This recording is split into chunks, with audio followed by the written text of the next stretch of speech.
Hey, everybody, it's Scott Steen with winnersandwhiners.com coming to you with today's edition of Today in Sports Betting. It's Friday, Scott. Woohoo! Yep, we got a lot of MLB games and only one day game.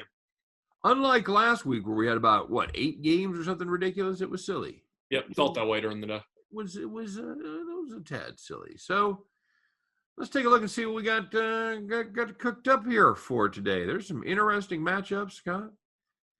What's your favorite? What's the one that has your attention the most here today? Attention is in from betting, or what am I interested in actually watching?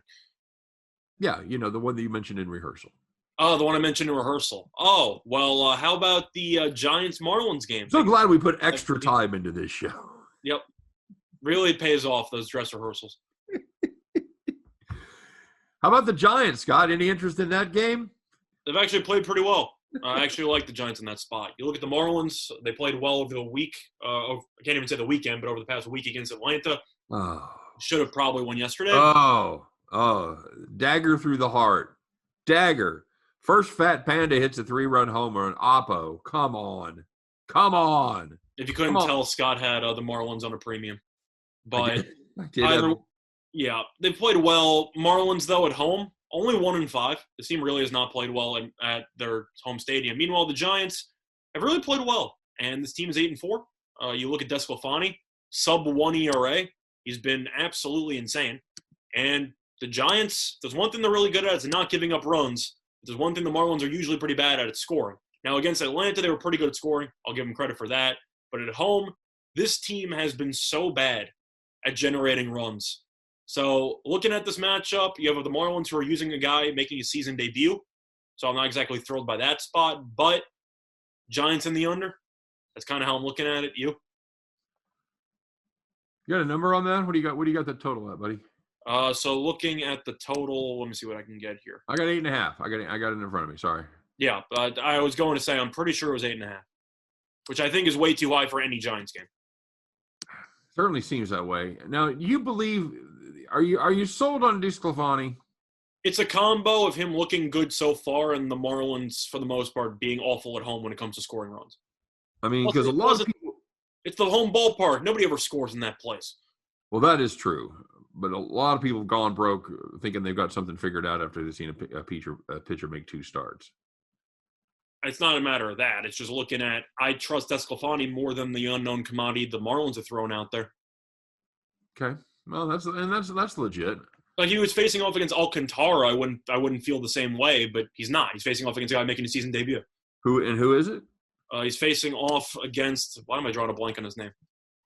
I thought you had it in front of you. I didn't mean. Oh no, I wrote an article on it. I don't know why. Castano. I completely just drew a blank. It's DeSclafani against D. Castano. Yeah, he was actually decent last year. He had a 3.03 ERA, only 1-2 records. So he didn't really make that many appearances, but it's a matter of Miami just being really bad at home, and Giants. I don't know if this team can hit, but this team can pitch, and that might be all you need against the Marlins. Yeah, Giants, they don't score a lot of runs, Scott. They give up even less. They score 3.4 per game, give up just 2.9. So it's so insane. It really is. The starters have been surprisingly good. Of course, they're going to take a hit because Cueto's gone on the IL. But yep. Bullpen's been decent. Hasn't been great on the road, but the Miami bullpen has been pretty much a gas can at home. Is 6.75 ERA. I don't hate the under here, Scott. I probably like the first 5 under, and I'll tell you my theory here. Well, you just said it. You don't trust either bullpen. Well, it's that, but it goes deeper than that because Miami, all they do is trade away good pitching. That is fair. You got to figure there's guys that are coming up that they really like. And my guess would be Castano's one of those guys. So I'm going to go with the fact that Miami always seems to bring up good young pitchers, and they perform very well early before everybody gets a book on them. So I'll ride the first half under, say 4.5 on that one. Well, I see that the over 8.5 on FanDuel is at -120. So this might actually move up to 9, which I find really fascinating. But I agree with you. Yeah, I agree with you on the first 5, though. Not even just a matter of the pitching for the Marlins, because besides the one game against the Reds where both teams scored 4 runs in the first inning, the Giants have been a just first 5 unders dream as well. Yep. I don't know if they're Cleveland good, but they're really, really good because a lot of their games don't even total 7 runs. And that cashed again yesterday. Now that we laid off of it, they scored 1 run in the first 5 innings yesterday. So, but either way, I like the first 5 under, and I'll trust Desclafani before this new guy proves something. Okay, but I like the under more. Yeah, I'm just not willing to lay minus 140 back in a team that can't score. That's fair. All right, there you go, Scott. There's an interesting line here, and perhaps we can talk about that. It's out west. It's in San Diego. The Dodgers are in town, square off with the Padres, and Buehler's going against somebody named Stormy Weathers. No, I believe his name is Ryan Weathers. I'm curious if his nickname is Stormy, but I highly doubt that. It has to be. It has to be. How could you not?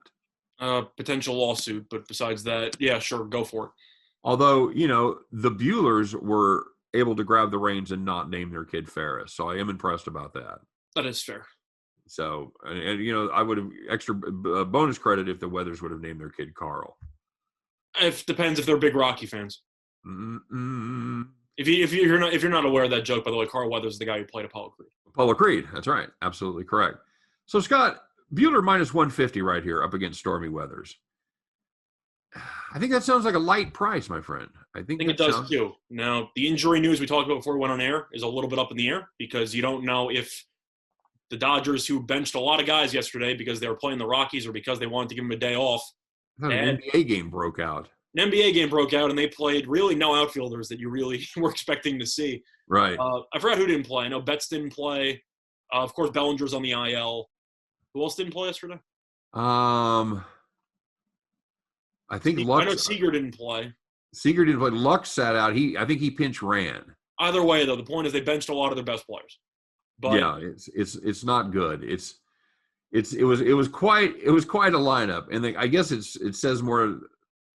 It's just a testament to how good the Dodgers. They were able to win. Yeah, but they were able to beat the Rockies. They had here's that lineup real quick, Scott. They had AJ Pollock in center that's field. The first surprise. You had an AJ Pollock signing. Right, in center field. And McKinstry. Oh, did Betts get hurt? It's possible. Looks like because Betts played but had no at-bats. And McKinstry had 4 at-bats playing right field. So I'm assuming they pulled Betts early for precaution. Yeah, because he had no official at-bats, and then Rayleigh played left field. So it was Rayleigh, McKinstry, and Pollock. That was your Dodgers outfield right there. I'm trying to see if I could find it, but Dodgers rested Betts, and did he pinch run? He might have. I didn't see an injury listed on Twitter. I think he just might have pinch run. It's possible, or he pinch hit for Santana, and walked. No, I would have that. No, he didn't hit. You're right. I got no appearance for him. So, all right. So Mookie's going to play, is what we're saying. Yeah, that's what it seems like to me. Yes, but the question you have to ask though: A, does it even matter who's playing for the Dodgers? The team is too good. B, we know Bellinger's going to be out. Let's assume that Seager or Betts don't play. So we'll assume that one of the two are not going to play. Easily both of them could play. Yep. Tatis might come back for San Diego. Do we know if he's officially coming back yet? No. Do I think that's partially baked into the line? Yes. But how do you not like the Dodgers? I've said numerous times this is one of the best teams I've ever seen on paper. I guess, the only way you can make that case is the fact that the Padres may be the second best team in baseball. And we talked about that at the beginning of the season, and it could still be true. Now, they're finding themselves weirdly in third place in the West behind the Giants, but they're both 4 games over 500. The Padres have just played 2 more games. But at the end of the day, I don't know a lot of teams that are better than the Padres, but the Padres, as they're playing right now, haven't been fantastic. Well, they're missing their best player. That's what I'm saying. So they did get their win yesterday. I just think you're not going to get many opportunities to lay minus 150 against the Dodgers. We think Weathers is going to be probably a bullpen day. He has not pitched more than 3 innings in any of his 3 appearances so far. Right. So if he's not just going to be an opener, and they're probably going to try to get 3 out of him, I would think. Yep. In bridge to the Padres pen, which they've pitched well so far, Scott. I just don't know about them in this spot. I'm going to have to lay the 150 with the Dodgers. You're just not going to find many spots where the Dodgers are going to be less than minus 200. The Dodgers should be minus 200 favorites, bare minimum, against every team they play this season. And you can make an argument that based on how good this team is, they should even be laying 300 or 400 at some point against half of the teams in their division.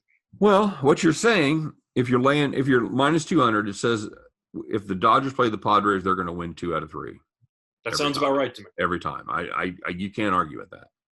When I say 400, think about how many games you think the Rockies are actually going to win from the Dodgers this year and tell me that 400 doesn't make sense. Yeah, I know. No, it absolutely does. It's really ridiculous how good this team is. So if I had to play it, I'm taking the Dodgers. We may see 400 before the season's over. I guarantee you we'll see some 350, 380 before too long. We're guaranteed to see 400s at least once or twice because they're playing the Rockies another, 13 times? Yeah.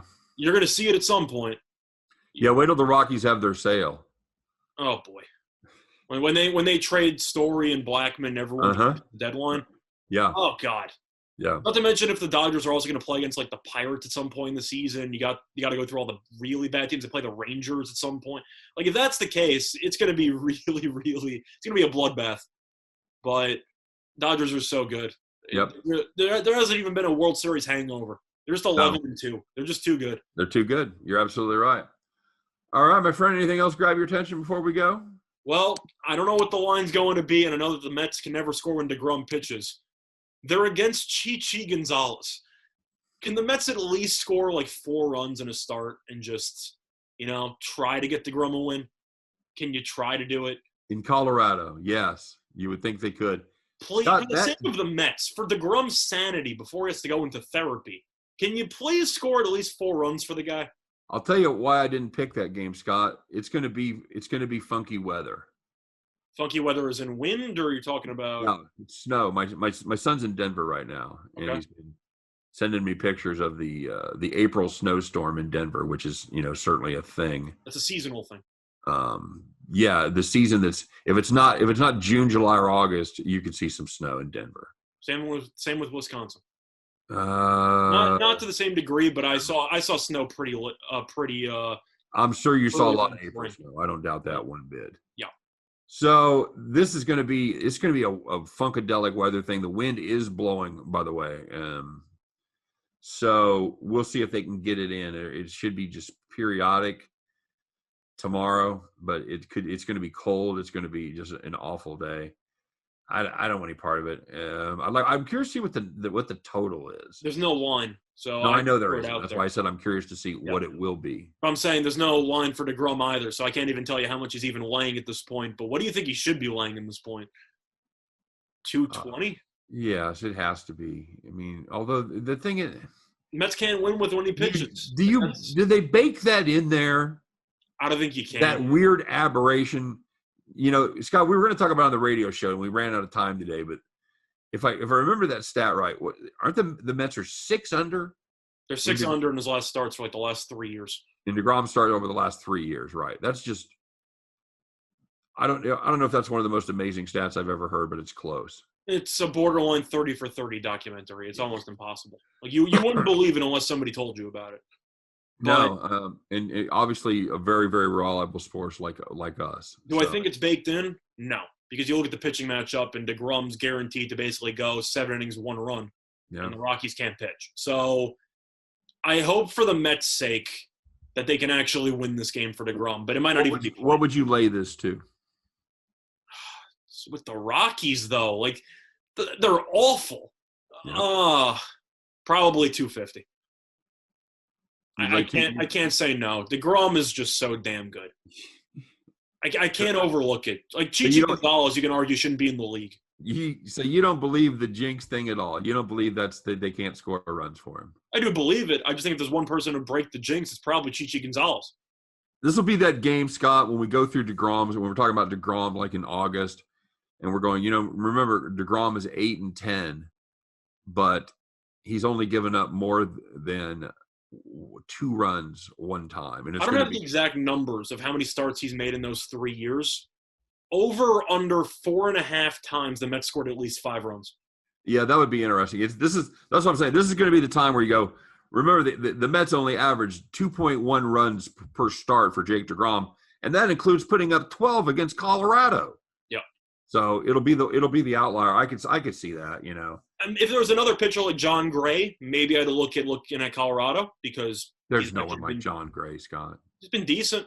They broke the mold. They broke the mold. The point I'm trying to say is that if you had like an actually decent pitcher there for Colorado, you can make an argument. You can make the argument Chichi Gonzalez should have been out of the league 3 years ago, and I would not have disagreed with you because I don't think he's any good. Did he steal your girlfriend? What do you have against? Look at his numbers for the last couple of years and tell me he's an MLB pitcher. What do you have against Chichi Gonzalez? Nothing. He's been great for overs. I just think he's terrible. So he's got a 3.60 ERA this year, Scott. He's trying. I'm saying previous years. Look at his numbers. We're living in the now, baby. Okay, so then you take Colorado and get back to me. We're living in the now. But I don't. You know what? I'll fade DeGrom. I'll fade the Mets and DeGrom. I don't care. I did it a lot last year. At so plus 200, sure. Yeah, sure. You're not gonna get much of an argument from me if you want to try to play the angle that the Mets can never score for DeGrom, and I get that. But I'm looking at this matchup, assuming Colorado, who we know is as bad as everyone says that they are, because they're probably even worse than that. He better win this game. Well, you know what else it has to do with, Scott? Mets can't score for anybody. That is true. You're telling me that paying $300 million plus for Lindor has not worked out so far this season? No, they're averaging 3.6 runs per game. Congratulations. I haven't heard Alonso's name once besides hey, Pete, the over was 9, and then he hits a home run in the 9th inning against the Phillies. I haven't heard his name other than that one occurrence. Have you? No. I haven't heard about anybody. The only time I've heard Pete Alonso is when somebody goes, hey, what happened to Pete Alonso? Didn't he used to be good?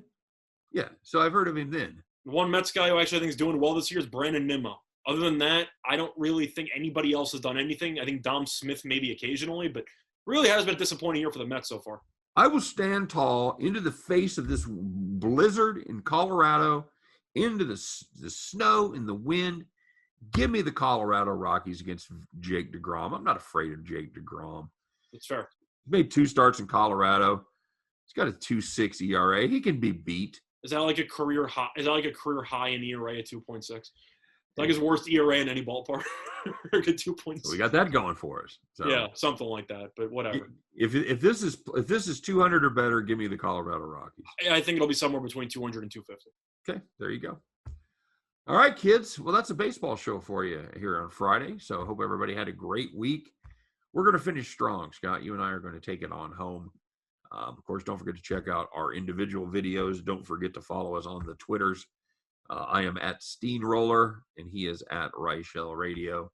Speaking of Reichel Radio, he is on the radio each and every weekday, 4 p.m. Eastern Time at WWPR out of Tampa, 1490. You can listen on your computer if you don't happen to be in the Tampa area. So, that being said, that's going to be a wrap for us. We appreciate you guys watching. As always, don't forget to like and subscribe. And, of course, we wish you nothing but the best of luck on all of your plays. Hope every one of those tickets in your pocket turns into cash moolah back at the window. You guys have a great day, and we'll see you next time on Today in Sports Betting.